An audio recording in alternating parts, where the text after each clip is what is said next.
1947 August 15న మన దేశానికి స్వతంత్రం వచ్చింది. కానీ తెలంగాణ మాత్రం నిజాం పాలనలోనే ఉండిపోయింది. అప్పటి నిజాం నవాబు మీర్ ఉస్మాన్ అలీ ఖాన్ హైదరాబాద్ స్టేట్ను సపరేట్గా ఉంచాలని అనుకున్నాడు. కానీ మన ఆర్మీ జరిపిన ఆపరేషన్ పోలోతో నిజాం సైన్యం ఓడిపోయింది. హైదరాబాద్ రాష్ట్రం సెప్టెంబర్ 17, 1948న మన దేశంలో భాగమైంది. అయితే అప్పటి హైదరాబాద్ రాష్ట్రంలో మరాఠీ, కన్నడ భాషలు మాట్లాడే జిల్లాలు కూడా ఉండేవి. ఇంకోవైపు మద్రాస్ రాష్ట్రం నుంచి తెలుగు వాళ్లకు ప్రత్యేక రాష్ట్రం కావాలని ఆందోళనలు మొదలు అయ్యాయి. అయితే అప్పటి జాతీయ నాయకులు అప్పటికే మతం పేరుతో దేశంగా పాకిస్తాన్ విడిపోయింది. ఇప్పుడు భాషల పేరుతో రాష్ట్రాలుగా విడిపోతే దేశంలో అస్థిరత ఏర్పడుతుందని రాష్ట్ర విభజనకు వ్యతిరేకంగా ఉన్నారు. కానీ శ్రీ పొట్టి శ్రీరాములు గారు రాష్ట్ర విభజన కోసం ఆమరణ నిరాహార దీక్ష చేసి చనిపోవడంతో ఒక్కసారిగా రాష్ట్రంలో పరిస్థితి చేదాటిపోకుండా తప్పనిసరి పరిస్థితుల్లో రాయలసీమ, కోస్తాంధ్ర ప్రాంతాలను కలిపి కర్నూలు రాజధానిగా ప్రత్యేక తెలుగు రాష్ట్రం 1 అక్టోబర్ 1953న ఏర్పడింది. ఆంధ్రప్రదేశ్ రాష్ట్రం భాష ఆధారంగా ఏర్పడిన మొదటి రాష్ట్రం. ఆంధ్రప్రదేశ్ ఏర్పడిన తర్వాత మన దేశంలోని చాలా ప్రాంతాల నుంచి ప్రత్యేక రాష్ట్రాల కోసం డిమాండ్ ఎక్కువ అయ్యింది. ఇందుకోసం అప్పటి కేంద్ర ప్రభుత్వం స్టేట్ రీఆర్గనైజేషన్ కమిషన్ను ఏర్పాటు చేసింది.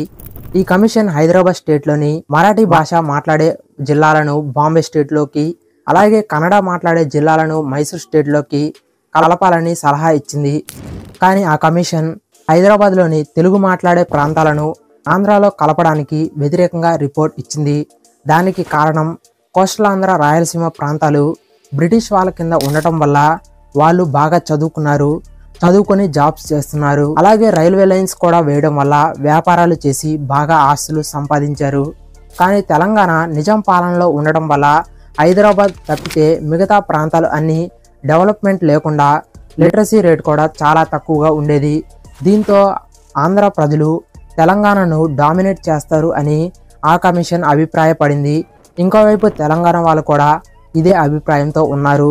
అలాగే తెలంగాణకు సంబంధించిన నిధులు కూడా ఆంధ్ర వాళ్ళకు ఖర్చు చేస్తారేమోనని తెలంగాణ, ఆంధ్ర కలవడానికి తెలంగాణ ప్రజలు పూర్తి వ్యతిరేకంగా ఉన్నారు. కానీ అప్పటి పొలిటికల్ ప్రెజర్ వల్ల ఆంధ్ర, తెలంగాణ నాయకులు ఒక అగ్రిమెంట్ చేసుకున్నారు. దీంతో నవంబర్ 1, 1956లో తెలంగాణ అలాగే ఆంధ్ర ప్రాంతాలు కలిసి ఉమ్మడి రాష్ట్రంగా ఏర్పడ్డాయి.